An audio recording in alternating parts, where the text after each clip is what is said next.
Pada hari kiamat nanti, bagaimana nasib seorang yang amal baik dan buruknya seimbang?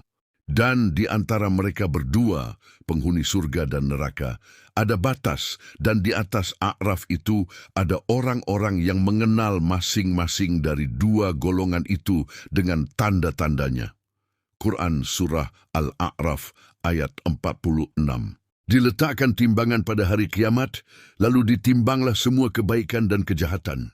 Maka orang-orang yang lebih berat, timbangan kebaikannya daripada timbangan kejahatannya. Meskipun sebesar biji sawi, dia akan masuk surga. Dan orang yang lebih berat timbangan kejahatannya daripada timbangan kebaikannya, meskipun sebesar biji sawi, ia akan masuk neraka.